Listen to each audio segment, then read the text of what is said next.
the guests that we have on podcast. Should they be industry experts? Should they be external stakeholders? What's your business objective? What are my different guest categories that I'm going to have?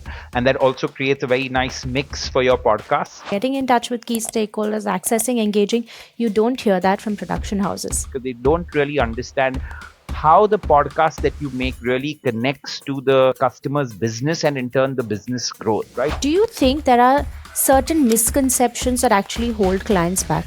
People that really understand the business of thought leadership very well, building their brand really well, for them it's a no-brainer, right? You need to do a podcast in a very sustained manner for it to start delivering results for you.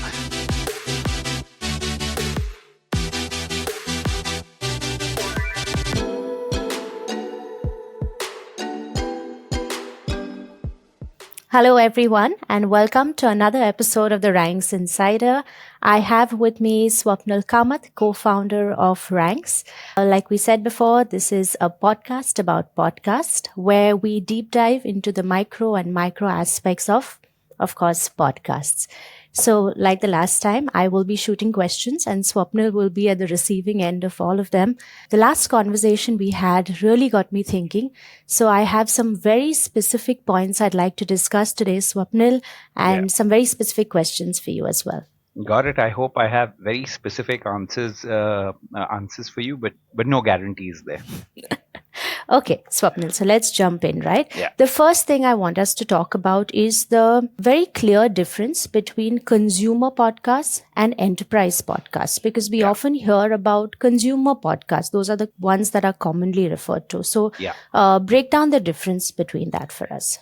Got it. So let me first talk about B2B podcasts, right? How I or as Ranx, we would go about suggesting that you use B2B podcasts. I think the primary purpose of them needs to be to get access and to engage your key stakeholders. Right now, these key stakeholders could be customers. These key stakeholders could be strategic partners that you have. These key stakeholders could sometimes be your vendor partners. These key stakeholders could be, government bureaucrats if you deal with them, so on and so forth. However, of all these stakeholders, the one that you often want to access and engage with the most is your customers or your clients, right? In a B2B business. Now, what do we mean by access and what do we mean by engagement, right? So very often when a B2B business is reaching out to customers, they're not that willing to get on meeting calls or VCs, right? For them, it seems like a little bit of an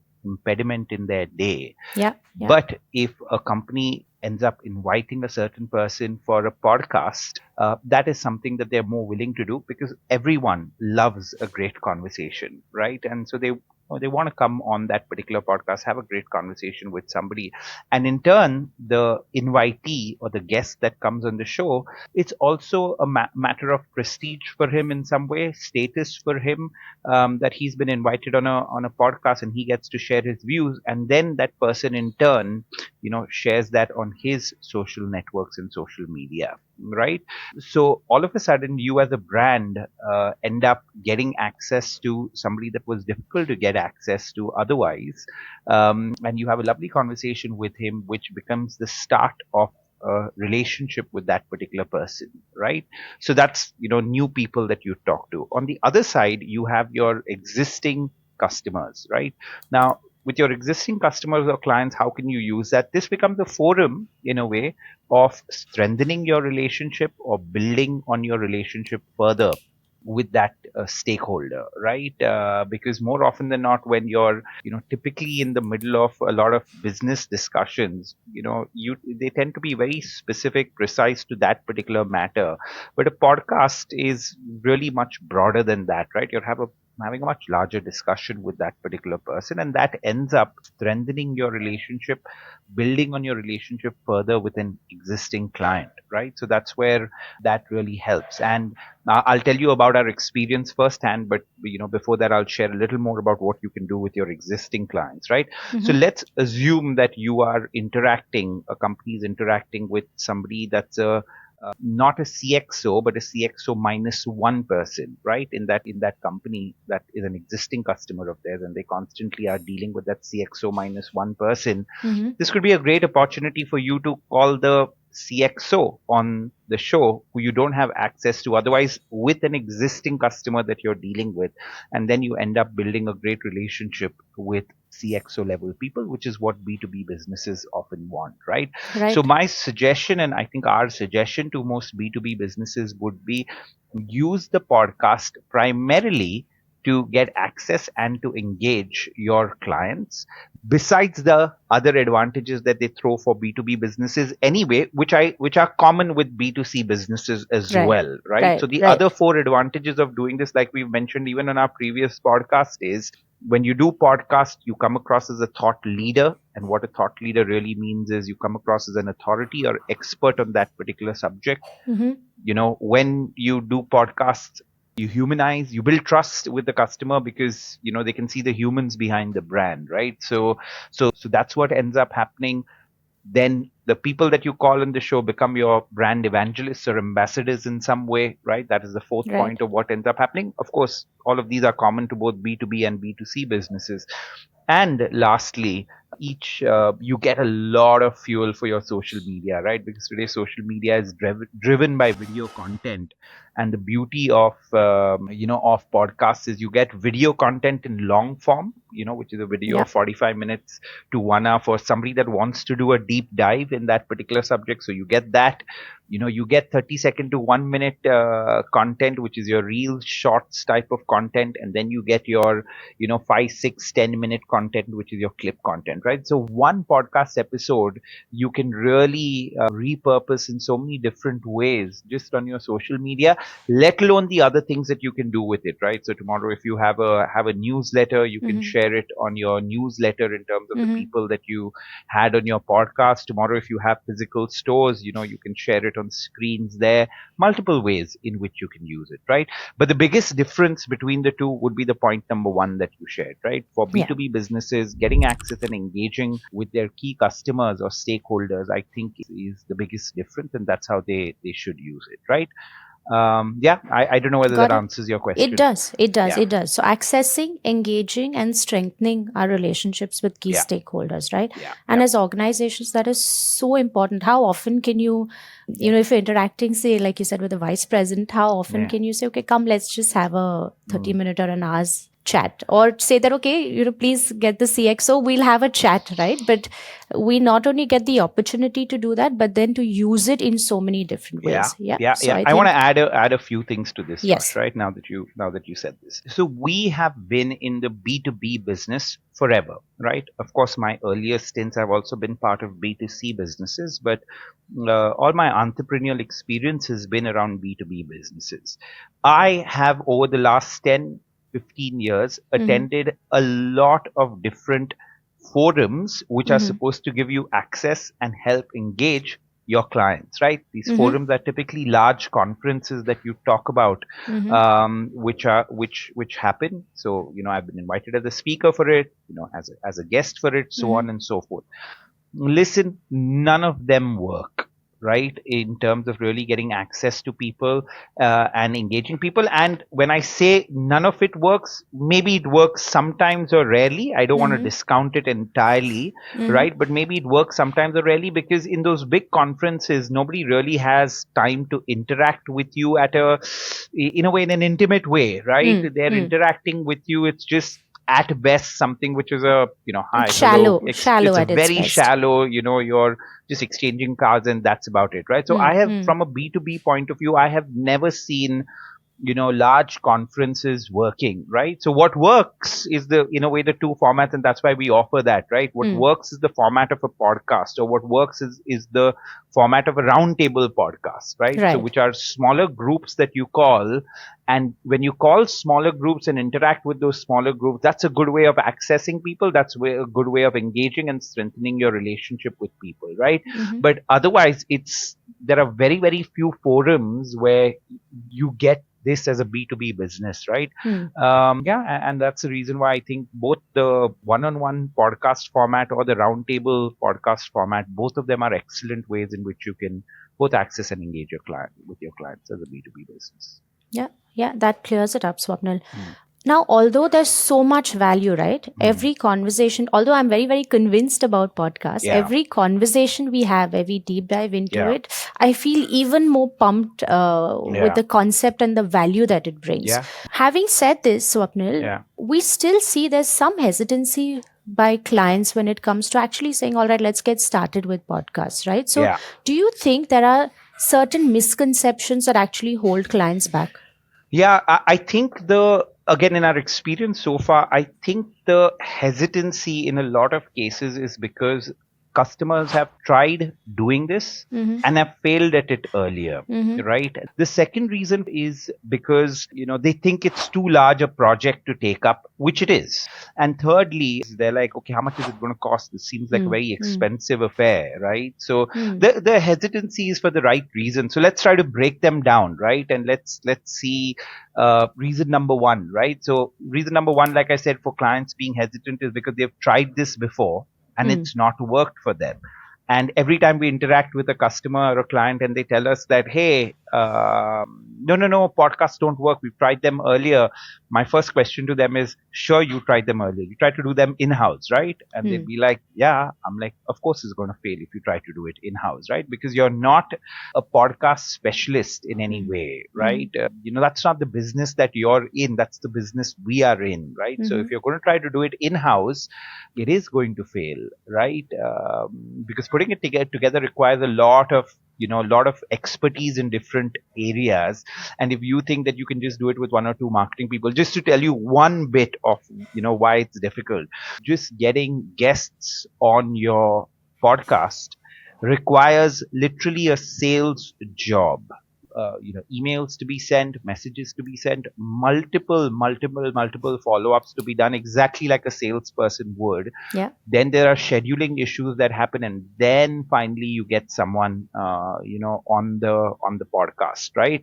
Now that requires somebody to literally be doing this full time, non-stop, Right. all the time, Right. and companies can't devote one resource from their marketing team just to do that, right? Mhm. So the reason why they're hesitant is because they've tried doing something like this, it's failed, and then they're like, oh, this doesn't work. And then when we go in and tell them, of course it failed, right? Because you Mm. tried to do it in-house versus outsourcing it. That's when it makes more sense to them, right? Right. The second reason why it fails very often is because they try going to production companies, right? They Mm. think that is the answer. And they say, no, I did outsource this. I'm like, who did you outsource it to, Mm. right?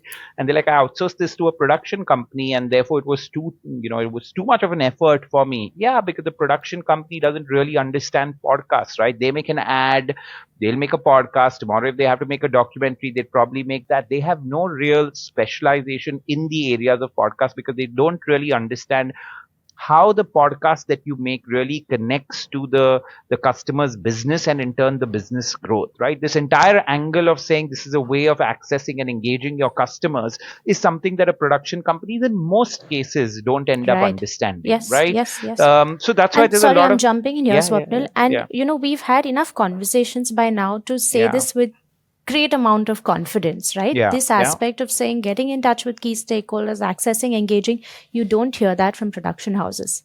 Yeah. And we've had those conversations. Yes, absolutely. And Rosh, the other thing is that you've seen that most, and there's a stat around this, right? So Hmm. most podcasts don't go beyond their third or seventh episode, right? And of course they don't go beyond it, and none of the results that you're going to get from a podcast are going to come if you just do three episodes, right? Yeah. And you look for some kind of an ROI on those particular three episodes. No, that's not the way it's going to work, Mm-hmm. right? You need to do a podcast in a very sustained manner for it to start delivering results for you. And just by the way, the results actually in a lot of cases are delivered from day one itself. Because if you think of a podcast from the point of view of giving you access and engagement Mm-hmm. to your key customers, you're getting the result from day one, right? But Right. again, because you're doing a recording and trying to put it online, a lot of companies think that, oh, how many people don't talk the language of downloads anymore, but Mm. how many listeners did I get, right? Or how many Yeah. views did I get, or how much of engagement did I Yeah. get on that?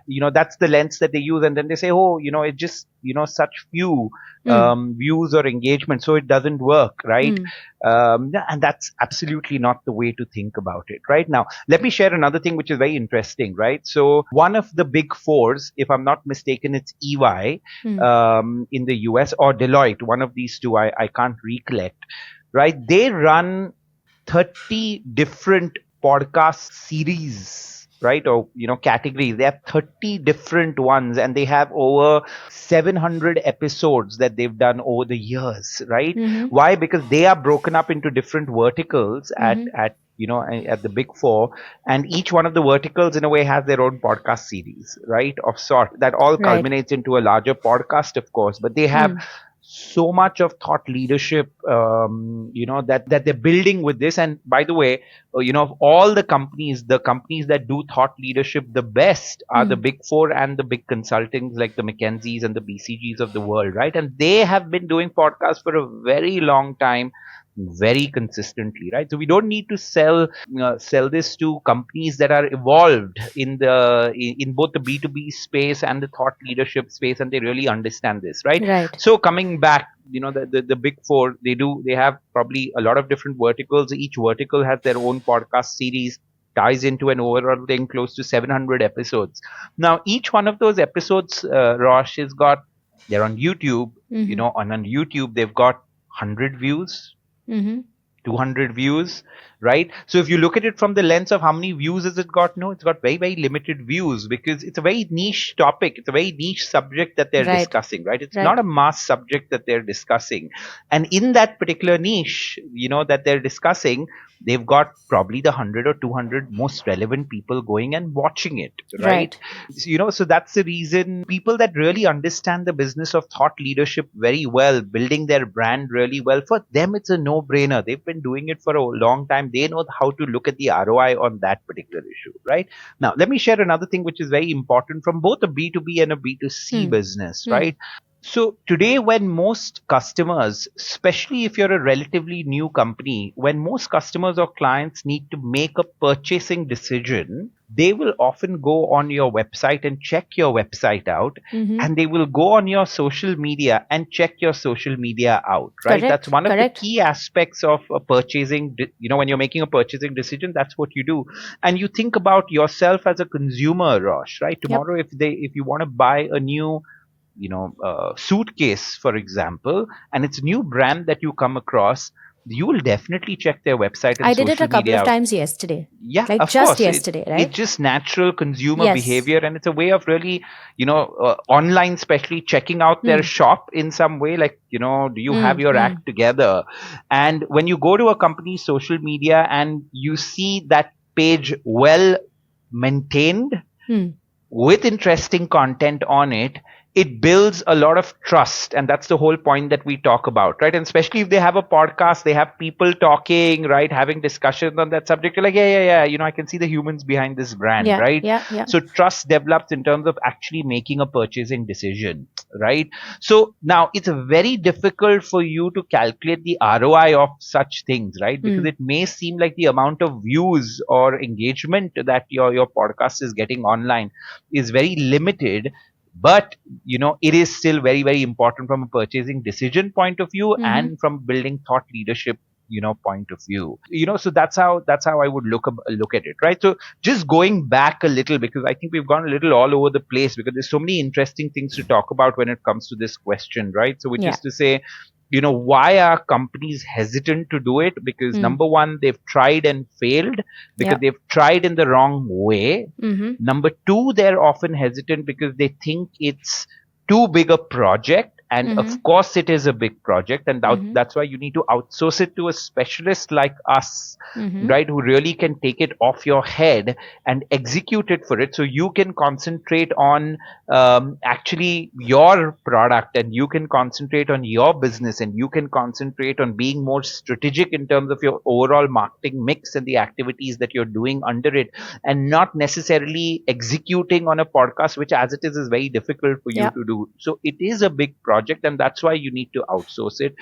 In terms of it being expensive, yes, it could end up being very expensive if, again, you don't think of it Hmm. properly, right? Hmm. If you think that you're in the business of podcasting and you need to have a swanky studio, right, and stuff like that, of course it's going to be expensive, and that's not required, right? So in a lot of cases, what we recommend to our clients is go virtual only, or at best go hybrid, right? And what hybrid means is that you do majority of your stuff virtually, and a few episodes you can do in person, right? That kind of a mix is what we recommend. Why? Because every time we're talking to a customer, we cannot think short term about Right. stuff, because in the short term you're not going to get the big benefits from this, right? You Hmm. may get the small benefits of accessing and engaging the customer, Hmm. them sharing it as evangelists, so on and so forth. But as the property ends up building,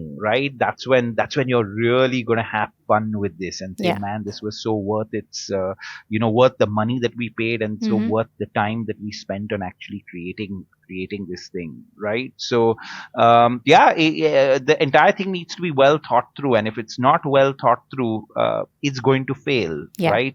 And Rosh, this is not just true of a podcast, for Yeah. example, right? Correct. Any tomorrow, if you're running a TV campaign, right, if it's not going to be well thought through, you're going to spend a lot of money on it, and the TV campaign is not going to work. Tomorrow, if you're doing performance marketing, hey, you Right. better talk to the experts. If you're Expert. going to Yes. if you're Yes. going to spend so much of money on performance marketing, Mm-hmm. you want the returns on it, right? Please talk to the experts, and of course we're not the experts there, but please identify who the Mm-hmm. experts is in that particular area, and talk to them about it, right?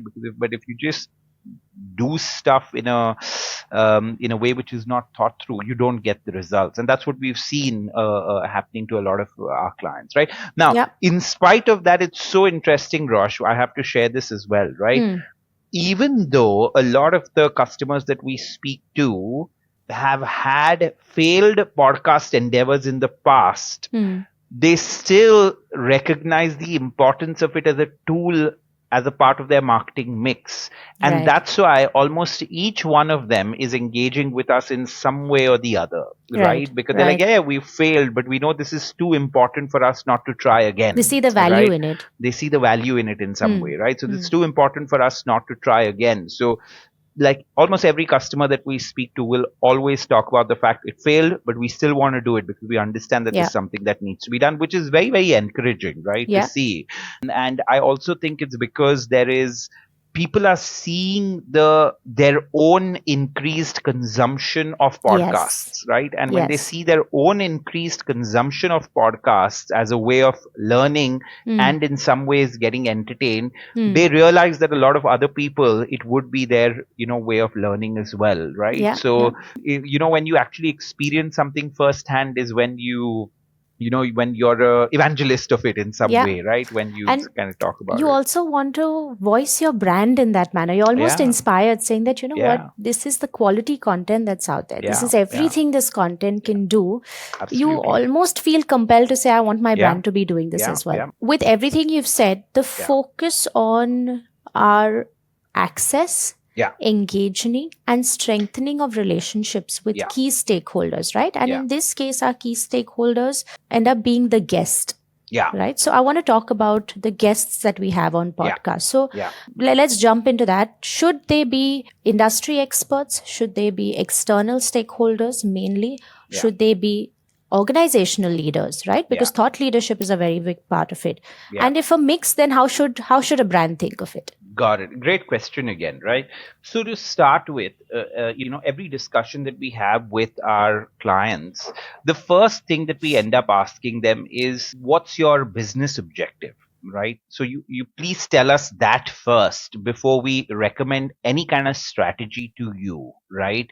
And that business objective that they have, or business priority that they have, and also what their marketing priorities therefore are, right? The marketing priorities are determined by the business priorities or the business objectives, right? So we first get a very detailed understanding of what those objectives are, and that will determine the type or categories of guests, right, that come onto the show. We have had some customers, Rosh, that will say, my biggest priority is to access and engage my existing clients. That's it. That's all I want to do. Then it's extremely clear, right? Those are the only people that you have, Yeah. that you call for the show. Then we have another category of people that say, you know what, I think our existing customers are engaged Mm-hmm. pretty well, right, up to our satisfaction, right? But for us, what's very, very important is we want to get access to new people, right, new stakeholders. Okay, so then we know what to do with the guest list, right? There'll be Right. almost entirely new people that have never interacted with the brand in some way, Yeah. right, and never interacted with the company. And of course, I'm giving you a B2B context there, Right. right? Um, so then the next point is, we've had companies that have said, you know what, for us, what is most important is that our own CXO level people have a voice. We want our consumers, our customers, our listeners to know more about our company. Mm-hmm. And the best spokespeople for that is our own CXO level people. So we want you to do, of the 48 episodes that you're doing with us, we want you to do 8 to 10 episodes, which is only having conversations with our CEO, right? Of different Right. aspects of the business, different aspects of how we think. I thought that was a fantastic idea, right? Right. Because this becomes a great way for him in spoken word, in a way, to put his vision out, talk about the mission, talk about why their products are better, talk Mm-hmm. about how they're a great company to work for, so on and so forth, right? There are so many things which can be used by the HR department in some Yeah. way, when they're recruiting people, right? It can be used by the marketing team, it can be used by the sales team, so on and so forth, right? So they said, out of the 48 episodes, we'd like you to do 8 with our CEO itself, right? Now, when you talk about guests for a B2C company, now just to give you an example, we're talking to a life insurance company, and there we said, you know what, just talking about insurance is going to be very, very boring, right? Mm. And that's going to be Mm. the conventional way in which you're going to look at it, right? Mm. That if it's a life insurance company, I should only talk about insurance. And we said, don't do that, right? If you have 48 episodes that you're going to do, let's divide them, right, into 6 different categories, right, or 8 different categories, Mm-hmm. right, and let's make it all things connected to life, right, and Mm-hmm. living life well, Mm-hmm. and not just life insurance, right? So let's talk about your financial wellness and call a few financial experts, right, Right. on that particular show. Let's talk about your physical well-being in Mm-hmm. some way, right, and let's call experts on fitness, right, and Yeah. other Yeah. aspects of physical well-being, right? So that's one category. Let's call 6 guests there. Let's talk about your mental well-being, and let's talk about 6 experts there. Mm-hmm. Let's talk about your career well-being, right, and Mm-hmm. let's call 6 experts there. So now look at the mix of guests that you have, Yeah. right, for this life So insurance interesting for the company. listener. Yeah, so interesting for the Mm-hmm. listener, right? And you think of it from the life insurance company. If somebody is already a customer of that particular company and he's going through the content, and the content is good and very valuable, as we're going to make it for them, he'd share it with his friends and Yeah. his family, Yeah. right? And there's a very good chance that they eventually become customers, right, of Mm-hmm. this life insurance company, right? So the again, to kind of summarize my answer, Rosh, the guests that you invite will be driven by the business objectives that a company have, which in Mm-hmm. turn will determine the marketing objectives. So that's the first thing that you need to really understand. Mm. And based on that, you say, okay, what are my different guest categories that that Right. I'm going to have? And that also creates a very nice mix for your podcast, right, which is there. But again, totally driven from those business and marketing objectives that are there.